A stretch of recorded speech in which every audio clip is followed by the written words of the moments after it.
Namaskar dear student, this video is based on the second part of the chapter Our Changing Earth.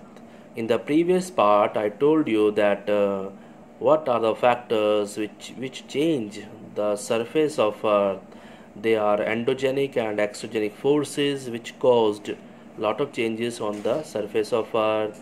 Then I told you about the earthquake and volcanoes and in the same continuation we are going to learn few more things which caused changes on the surface of Earth. So let's start the chapter. So this is the diagram of a delta. इसको समझने के लिए हमें थोड़ा सा ये जानना होगा कि जैसे रिवर जो है सी के पास पहुंचती, देखिए ये जो ब्लू कलर है वो सी का वाटर दिखाया गया है यहाँ पे. The speed of the flowing water decreases and the river begins to break up into a number of streams called distributaries. आप देखिए कि ये सिंगल चैनल जो है, सिंगल रिवर आ रही है, लेकिन आगे जो है सी वाटर है जिसकी वजह से इसका फ्लो जो है कम हो जाता है और ये रिवर जो है छोटे छोटे चैनल्स में डिवाइड होना शुरू हो जाती है. तो ये छोटे छोटे चैनल्स हैं, दीज आर कोल्ड डिस्ट्रीब्यूटरीज. और इन्हीं चैनल्स के द्वारा जो है जो भी मिट्टी वो बहा के लाता है रिवर सिस्टम, वो सारी की सारी मिट्टी वो ओशन में या सी वाटर में मिलने से पहले जो है वहाँ पर डिपॉजिट करता है. Whatever erosional activity done by the river that deposited by the river before merging to the sea water, and this called delta, the collection of the sediment from all the mouth from a delta, so forms a delta. तो means कि river जो है अपने mouth पर जो है वो delta को फॉर्म करती हैं. Find out the names of a few reverse of the world that form A delta. तो उसके लिए गंगा रिवर जो है, गंगा ब्रह्मपुत्र जो है दुनिया का सबसे बड़ा डेल्टा बनाती हैं. Delta, a land made by river. Work of sea waves. The erosion and deposition. मैंने पहले ही कहा कि ये दो मेन एक्टिविटी होती हैं जो कि एक्सोजेनिक फोर्सेस में काउंट की जाती हैं. Of the sea waves gives rise to coastal landforms. तो जो सी वेव्स होती हैं वो लगातार जो है किनारे पर टकराती हैं जिसकी वजह से कोस्टल प्लेन्स जो हैं और कोस्टल लैंडफॉर्म्स जो हैं उसमें चेंजेस आते हैं. Sea waves continuously strikes at the rocks and cracks develop. तो लगातार जो पानी जो है वो चट्टानों से टकराता है, देन उसमें जो है क्रैक्स जो है वो डेवलप हो जाते हैं. Over time they become larger and wider. आप देख सकते हैं ये जो features made by sea waves जो हैं, आप देख सकते हैं कि किस प्रकार से सी आर्क है, सी केव है, स्टेक है. तो ये सब जो है पानी जो है लगातार जब चट्टानों से टकराता है तो उसकी वजह से रॉक्स में ये होलोज हैं वो पैदा हो जाते हैं. They are called sea caves. As these cavities become bigger and bigger only the roof of the cave remain, thus forming sea arches. Further erosion breaks the roof and only walls left. These wall like features are called stacks. और future में जो है यहाँ पर लगातार पानी जो है टकराता रहेगा और ये जो रॉक्स है ये डिसअपीयर हो जाएंगी. The steep rocky coast rising almost vertically above sea water is called a sea cliff. The sea waves deposit sediment along the shores forming beaches. तो जो सी बीचेस होती हैं वो सेडिमेंट जो सी वाटर होता है जमा करता है सी वेव्स के ज़रिए, उससे वो जो है बीचेस जो हैं बनती हैं. Work of ice. Glaciers are river of ice. सबसे पहले बात हमें समझनी होगी कि जो ग्लेशियर्स हैं वो हैं क्या, वो हैं river of ice which to erode the landscape by bulldozing soil and stones to expose a solid rock below. तो ग्लेशियर जो है एक प्रकार से इतना प्रेशर डालते हैं जिसकी वजह से सॉइल और स्टोन्स जो है एक्सपोज हो जाते हैं, वहाँ से सॉलिड रॉक्स जो हैं बाहर निकल आती हैं. Glacier carve out deep hollows there. As the ice melt, they get filled up with water and become beautiful lakes in the mountains. The material carried by the glaciers, such as rocks, big and small, sand and silt, get deposited. These deposits form glacial moraines. Figure 3.8 आप देख सकते हैं. Glacier, a river of ice. तो glacier जो बड़ी बड़ी rocks और soil sailed लाता है, डिपॉजिट करता है लेक्स में, लो लाइंग एरियाज में, उसको हम कहते हैं ग्लेशियल मोरान्स. अब हम पढ़ेंगे वर्क ऑफ विंड।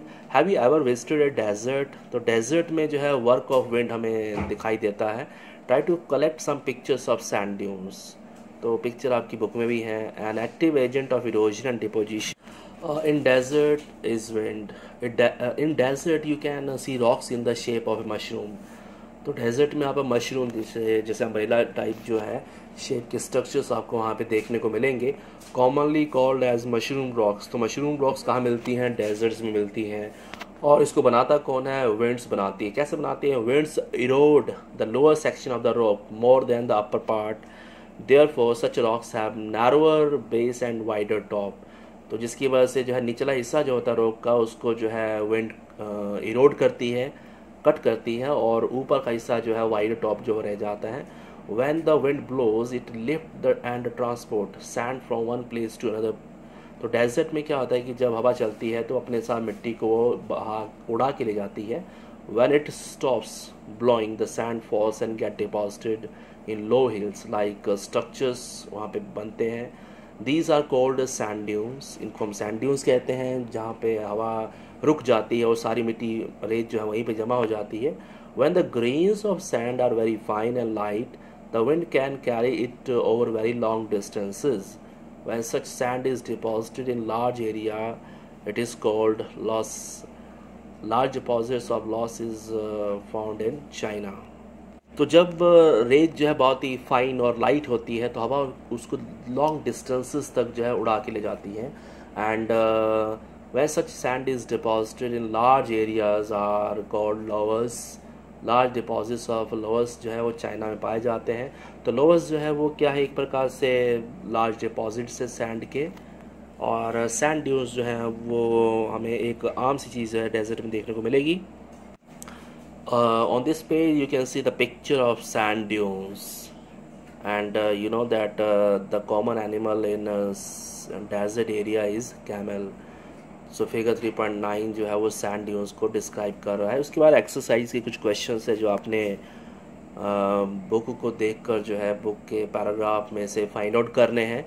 आपको पीसा के अंडर जो है जो न्यू एग्जामिनेशन पैटर्न है उसमें जो है इस तरह के क्वेश्चंस देखने को मिल सकते हैं, जहाँ पे आपको पैराग्राफ में से कुछ क्वेश्चंस के जवाब ढूंढने होंगे।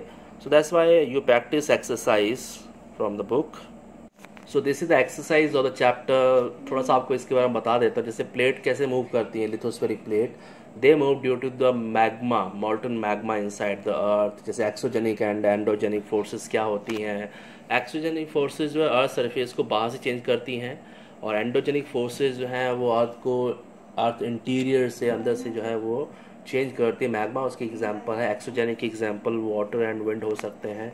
इरोजन क्या है? Cutting of the soil from one place, that is erosion. जैसे हमने बरसात में देखा होगा पानी जो है मिट्टी काटता है। How are flood plains formed? Flood plains कैसे फॉर्म्ड होते हैं? जब रिवर का फ्लो कम हो जाता है तो रिवर जो है ओवरफ्लो होना शुरू हो जाती है। बिहार के एरियाज़ में क्या होता है या उसके निचले इलाकों में कि पानी जो है वो जो है लो लाइंग एरियाज़ हैं और फ्लैट एरियाज़ हैं, वहाँ पानी का बहाव बहुत कम हो जाता है। तो ऐसे में पानी जो है उनके किनारों से ओवरफ्लो होना शुरू हो जाता है और वहीं से जो है फ्लड प्लेन जो है वो फॉर्म होते हैं। जो भी मिट्टी जो है वो रिवर बहा के लेके आती है वो उन्हीं एरियाज़ में जमा कर देती है। इन्हीं को फ्लड प्लेन्स कहा जाता है। आप इसके लिए डायग्राम भी देख सकते हैं। सैंड ड्यून्स आपको बताया गया, सैंड ड्यून्स जो हैं डेजर्ट एरियाज़ में होते हैं। How are beaches formed? तो बीचेस जो हैं वो सी वेव्स जो हैं सेडिमेंट्स जो हैं वो डिपॉजिट करती हैं सी शोर पर, उससे बीचेस फॉर्म होती हैं। ऑक्सबो लेक का डायग्राम आपने बनाया ही है ना। मेंढर जो है कट ऑफ हो जाते हैं मेन रिवर से, उससे ऑक्सबो लेक बनती है। तो टिक द करेक्ट आंसर है इस प्रकार से। तो आपने ये एक्सरसाइज करनी है और चैप्टर में सारे आंसर आपको इसके मिलेंगे। ये सारे एक्सरसाइज क्वेश्चन है आप अपनी नोटबुक में करेंगे। जो मैच द फॉलोइंग है, गिव रीजंस हैं। Flood plains are very fertile because they have the new alluvial soil which made by river.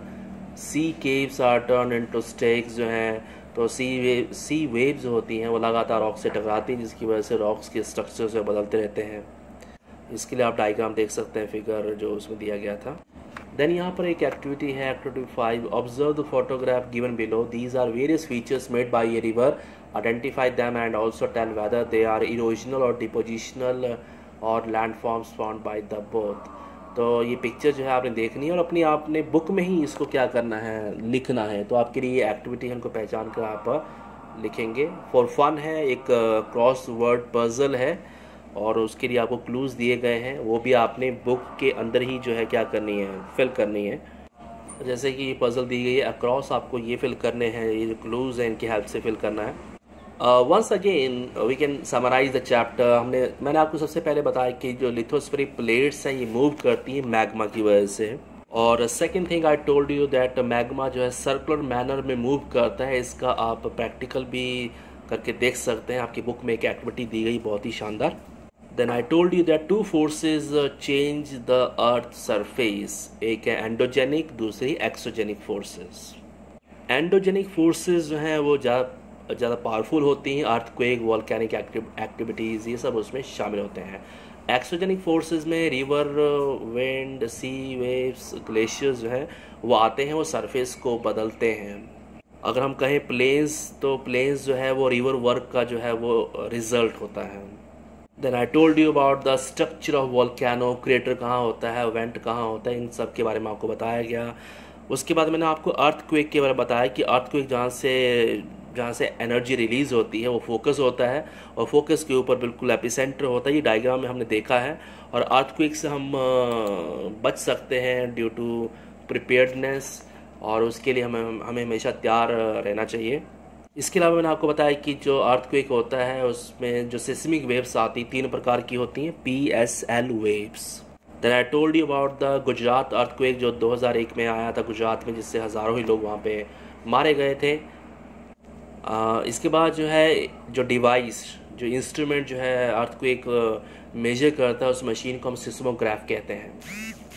Earthquake को प्रेडिक्ट नहीं किया जा सकता है, लेकिन हम उसके लिए अपने आप को प्रिपेयर कर सकते हैं। Safe support, stay away from fire places etcetera and be prepared mentally always.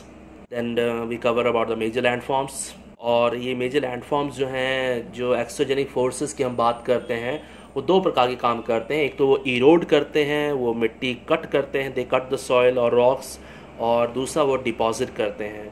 तो वर्क ऑफ ए रिवर में हमने देखा वाटरफॉल के बारे में। Then I told you about the river system. Meander जो है शेप में ये मूव करती है रिवर, और कई बार वो ऑक्सबो लेक बनाती हैं जब मेंडर कट जाते हैं या उसका एक हिस्सा कट जाता है या रिवर अपना रास्ता बदल लेती है। तो इस प्रकार से जिस एरिया में रिवर ओवरफ्लो होती हैं वहाँ पे फ्लड प्लेन्स का निर्माण होता है। तो रिवर प्लेन फॉर्म करती है, इसके साथ में रिवर डेल्टा भी फॉर्म करती है, जैसा आज के वीडियो में हमने देखा। जो डेल्टा फॉर्मेशन है, गंगा रिवर ने गंगा ब्रह्मपुत्र ने दुनिया का लार्जेस्ट डेल्टा बनाया है, land made by a river. Then work of a sea waves जो है, ओशन जो है उसके किनारों पर हमेशा लहरें आती रहती हैं, जिसकी वजह से वो लहरें जो हैं वो किनारों से टकराती हैं, और जहाँ पे चट्टानें होती हैं, रॉक्स होती हैं, वो टूटती हैं और कई प्रकार के स्ट्रक्चर्स बनाती हैं, जैसे कि सी केव है, सी आर्क है, स्टेक है। या आप पिक्चर देख के समझ सकते हैं कि ये क्या चीज़ होती हैं। जैसे स्टेक जो है एक पिलर टाइप का होता है etcetera. Then work of glacier. तो ग्लेशियर जो है वो क्या करते हैं, इतने हैवी होते हैं रिवर ऑफ आइस कि अपने नीचे जो इसके नीचे सॉयल रॉक्स होती है उसको वो बहा ले जाता है, और नीचे से जो है हार्ड रॉक्स वो निकल आती हैं। तो जो भी मटेरियल ये ग्लेशियर जो है बहा के लाता है उसे हम कहते हैं ग्लेशियर मोरैन। और वर्क ऑफ विंड तो हमने किया ही, डेजर्ट एरिया में वर्क ऑफ विंड हम इजीली देख सकते हैं। तो आज के चैप्टर में हमने ये सब चीज़ें कवर की हैं। इसके अलावा जो वीडियोस बनाए जाते हैं, you watch the videos regularly. इस चैप्टर के बेसिस पर एक क्वेश्चनाइज जो है तैयार किया गया है। This time in the quiz you have to type the answers also. तो मेंटली अपने आप को प्रिपेयर करें, और जो भी आप आंसर लिखते हैं वो मेरे पास रिकॉर्ड हो जाते हैं, तो इसलिए थोड़ा ध्यान से आंसर लिखेंगे। और इस चैप्टर को रीड करिए, अच्छे से एक्सरसाइज करिए, नोटबुक मेंटेन करिए, और मैं फिर आऊँगा नए चैप्टर के साथ। Thank you.